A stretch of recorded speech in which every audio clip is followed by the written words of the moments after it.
Kanye West, Johnny Cash, Beatles.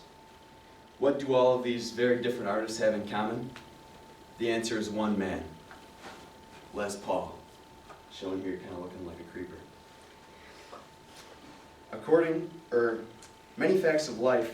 Many things that we consider facts of life were invented by Les Paul. According to Tom Bedford, in his 2003 article entitled "The Electrifying Les Paul," he proclaimed that Les Paul is the father of popular music. This is a statement that I agree with, both as a musician and a listener of music, because of the countless ways that Les Paul has influenced our music today. One of Les Paul's greatest inventions, and one that I identify most with, is that of the solid body electric guitar. In his 2003 article, Tom Bedford describes how, after just 13 years after his birth in 1915, Les Paul found a way to electronically amplify his guitar using only guitar strings, a log, and some parts from an old phonograph. He was working at the time, he was working in Wisconsin drive-ins for tips, and he was really frustrated that people weren't able to hear him from very far away. So after electronically amplifying his guitar, like that, here all it was is a 4x4 that he put two humbucker pickups on, the strings, and the bridge, and then he was able to amplify it like that. People didn't like the look of it though, because it was just a log, so he added these attachable wings here to make it look more like a guitar, and everybody loved it. But he didn't stop there. He continued modifying and tweaking his invention to get to what we now know as the Les Paul guitar. Shown here, that's me with it, but there's my guitar. You can still see it's essentially the same thing. It's got the two humbucker pickups, the selector for the different pickups, the strings, and the wings. It's all made in one piece of wood. In his 2009 article for the Canadian Press, Nick Patch said that Les Paul's design cut an iconic profile that has become part of the very fabric of rock history. With his invention, Les Paul allowed the guitar to be more than just a cool thing for hillbillies to play on the porch, and has allowed it to be amplified to entire stadiums of people, like in rock and roll. My guitar that I just showed you is a Epiphone Les Paul, which Epiphone is like a slightly less expensive version of the Gibson model, which costs about $1,200. My goal, one of my goals, not just my goal, one of my goals in life is to own a Gibson guitar, because they're really cool. First I told you about the solid body electric guitar, but now let me introduce you to another one of Les Paul's inventions, the synthesizer. Strangely, the music synthesizer came from what appeared to be an accident. In his 2003 article, Tom Bedford describes how in 1948, when Les Paul was in a car crash that left his right arm so seriously crushed that doctors were going to amputate it, which, I don't know if you know this, but a guitar takes two arms to play, and so if you don't have a right arm, it's kind of tough. But he caught a stroke of luck, however, when one of his doctor's teacher was one of the leading orthopedic surgeons, and so he was able to just save his arm, but only in a fixed position.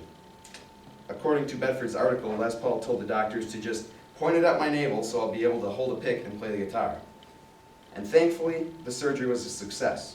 The world didn't lose a legend, and Les Paul was able to keep playing it into his late 80s. So one silver lining from the accident was that as Les Paul was going into surgery, he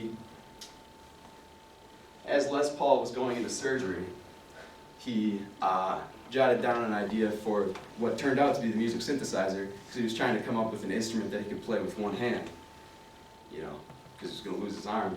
So, luckily, he didn't have to make it, but he gave it to his inventor friend, and his inventor ended up turning it into what we now know as the music synthesizer.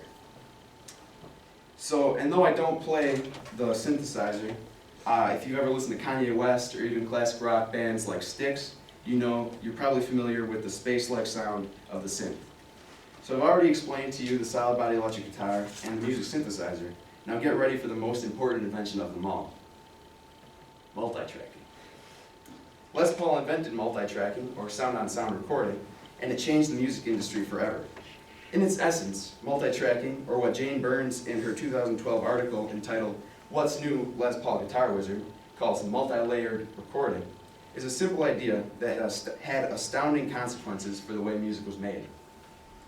This idea of recording one sound on top of another blew people's minds, and I have a picture, like a video of myself.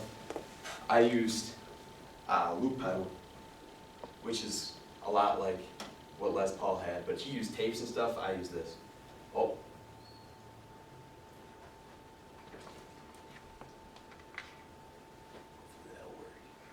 There you go. Alright, this is my loop pedal down here. If I were going to record some sounds, it'd be like, hey, these are sounds. Hey, these are sounds. Now it's looping, right? So I can do that, and I can record some sounds over top of it, like this. Hey, these are sounds. Hey, these are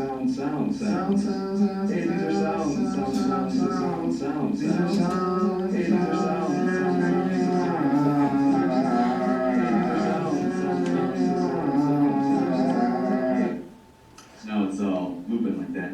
So now, here's something that I pre-recorded for y'all to see what can sound good out of it. Here it is.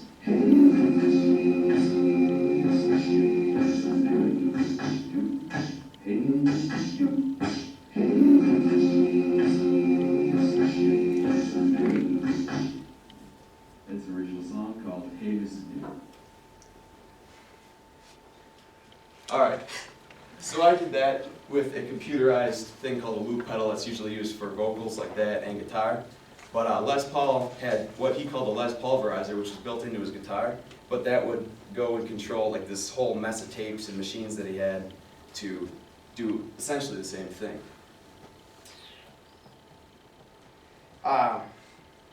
So Les Paul and his wife Mary Ford, who would perform together, would always walk into a gig with this gigantic mess of machines, and people would think they were crazy.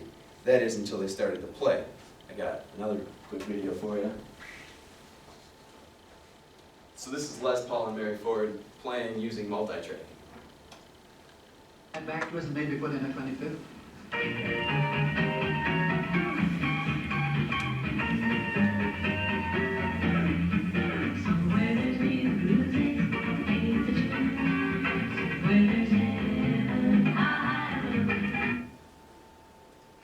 So if you listen to it, you can hear her harmonizing with different versions of herself, and he's playing like, you can hear like the chugga chugga chugga chugga in the background, but then he's playing like little leads over top of it and stuff like that. And this blew people's minds, because back in the day, like you'd hear two people singing, and then you'd think, oh, that's two people singing.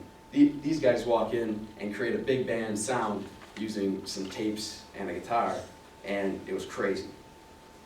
So this allowed recording to be more than just a boringly recorded live piece. And so by creating multi-tracking, Les Paul created an entirely new art form. So in conclusion, Les Paul, the so-called Wizard of Waukesha, created many inventions, most notably the solid body electric guitar, the music synthesizer, and multi-track recording. So the next time you listen to any music, literally any of it, remember the guy who made it all happen, Les Paul.